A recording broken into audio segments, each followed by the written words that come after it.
Norway is often described as a country that seems almost too good to be true. It consistently ranks among the wealthiest nations in the world. It has one of the highest standards of living, strong social safety nets, low corruption, and a massive sovereign wealth fund worth over $1 trillion.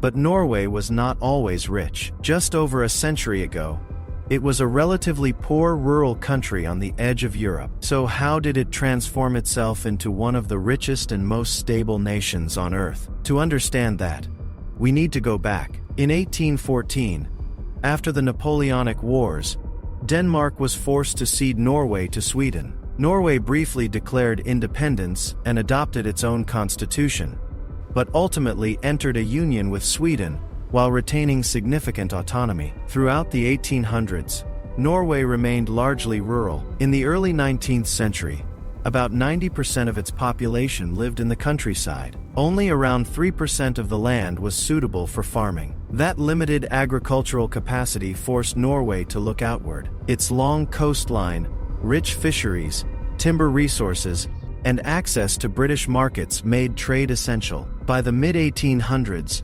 Norway had built one of the largest merchant fleets in Europe, relative to its population. Shipping became a backbone of the economy, but the country still struggled. Rapid population growth created pressure. Economic downturns in the 1870s hit hard, and between the 1830s and early 1900s, roughly 800,000 Norwegians emigrated mostly to the United States. For a country with a small population, that was enormous. Then came industrialization. Norway's geography, steep mountains, waterfalls, and fast-flowing rivers gave it a hidden advantage. Hydropower. By the late 19th century, Norway began developing hydroelectric power on a large scale. Cheap electricity allowed it to build energy-intensive industries such as aluminum, chemicals, and fertilizers. In 1905, Norway peacefully dissolved its union with Sweden and became fully independent. The country entered the 20th century with growing industry, a strong shipping sector, and expanding social reforms. But progress was not linear. World War I damaged its merchant fleet. The Great Depression in the 1930s pushed unemployment above 30%. And in 1940, Norway was invaded by Nazi Germany during World War II.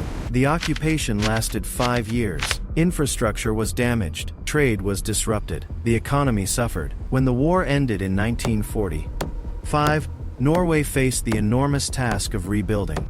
With support from the Marshall Plan, Norway began reconstruction. But more importantly, it chose a clear economic direction. It adopted a social democratic model, often referred to as the Nordic model. This system combined market capitalism with a strong welfare state. High taxes funded universal healthcare, education, pensions, and social security. At the same time, private enterprise remained active. The goal was balance, economic growth alongside social equality. Through the 1950s and 60s, Norway experienced steady growth and rising living standards. Then came the discovery that would change everything.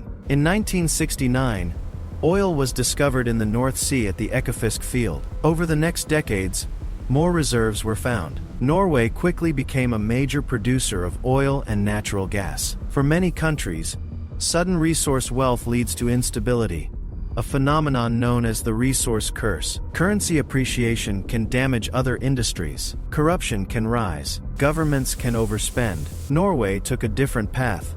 In 1972, it established a state oil company, later known as Statoil, to ensure national control over resources. Then in 1990, it created the Government Pension Fund Global, commonly known as the Oil Fund. Instead of spending oil revenue directly, Norway invested it abroad. The fund purchases foreign stocks and bonds, keeping oil wealth outside the domestic economy.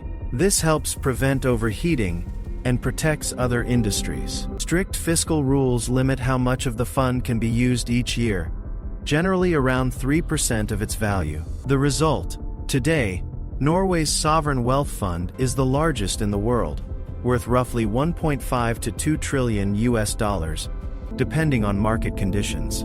It owns small shares in thousands of companies globally.